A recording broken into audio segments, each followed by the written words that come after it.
Hi, hello, welcome sa channel na ito. Ito yung G Solutions at ako si Engineer Gracilia. Sa oras na ito muli mag-solve tayo ng circuit problem.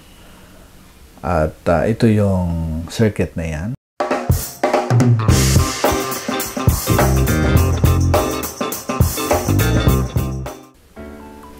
At sabi doon, find the currents I sub 1 at saka I sub 2. So, kung mapapansin mo, meron diyang current source na 3 ampere. At yung direction ng current I sub 1 ay pataas at saka yung direction ng current I sub 2 ay pababa.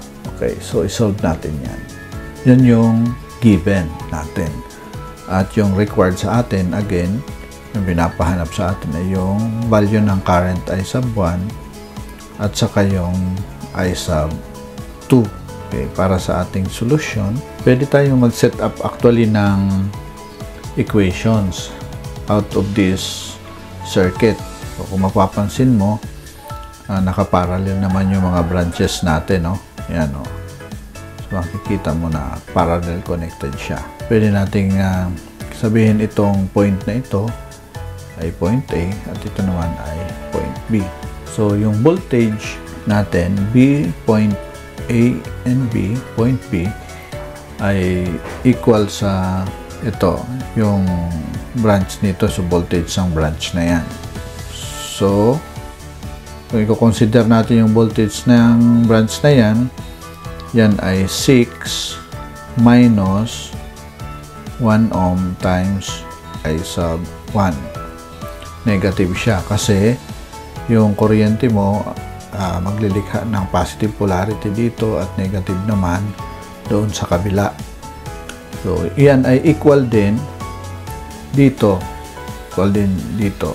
Yan. Equal din sa voltage niyan. At ang voltage ng branch na yan ay 4 times I sub 2. So, meron na tayong isang equation. Ito yung pwede nating sabihin na equation 1 natin. At pwede pa tayong gumawa ng isa pa na ang gamit ay ang mga currents. Kung mapapansin mo, yung 3 ampere natin ay papasok dyan sa node na A at yung current I1 ay papasok din at yung I sub 2 ay palabas. So, anong relationship ng maano natin? Makakagawa tayo ng equation na ganito na yung 3 amperes papasok sa A ay positive at yung I sub 1 papasok din sa A equals palabas, isang palabas na kuryente na I sub 2. Yun. So, ito yung equation 2 natin. Pwede na tayong mag-solve. Pwedeng substitution o kaya elimination. Kung gagamit tayo ng elimination, diba, by using elimination, so, sulat ko yung equation 1 na ganito. Pwede kong i-rearrange yung equation 1 at ibibigay sa akin ganito. So, I sub 1 okay, plus 4 I sub 2 equals 6. Yan. Parehas lang yan. Diba? Parehas lang naman yan. Yan. At yung equation 2 ko naman, i-rearrange ko rin. Una si I1. Tapos, lipat ko si I2 sa kabila. Siyempre, magiging negative siya. Equals, separate yung constant. Yan ay negative 3.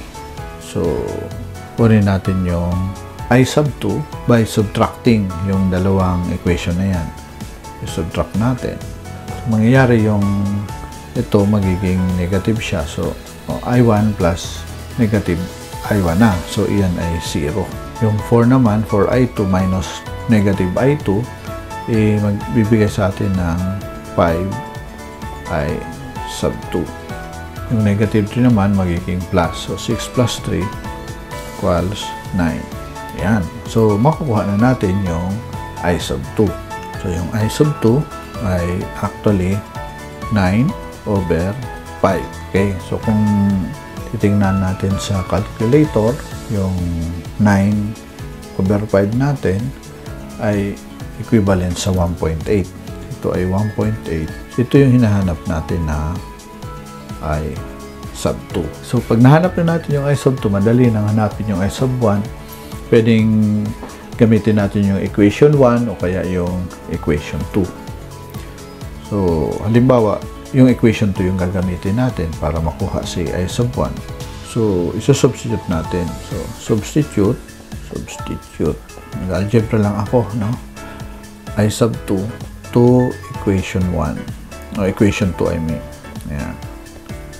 Ang equation 2 ko ay 3 plus I sub 1 equals, so, yung value ng I sub 2 ko is 1.8.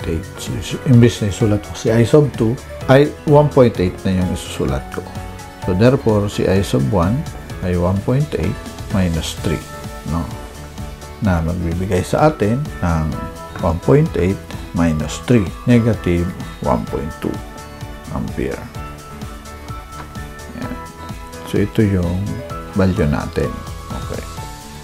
Yan yung hinahanap natin na current. Okay. Base sa circuit na ito na pinapahanap yung I sub 1 at I sub 2. Now, kung mapapansin mo, yung direction ng current natin ng I sub 2, ang nakuha natin dyan ay positive. Ibig sabihin, tama yung assumed direction niya na pababa. Pero itong isa, yan yung I sub 1 na yan, makikita mo, yan yung I sub 1, makikita mo na yung nakuha nating current is negative. So, ibig sabihin, yung assumption natin ng direction na yan ay baliktad. So, dapat, para maging ano yan, dapat pag ganyan, supposed to be yung direction niya. So, yan yung paraan para masolve natin yung I sub 1 at saka I sub 2 ng given circuits na ito. Yan. So, thank you so much for watching this video. Sana mag-subscribe ka at mag-comment ka din dyan sa comment section. Thank you so much.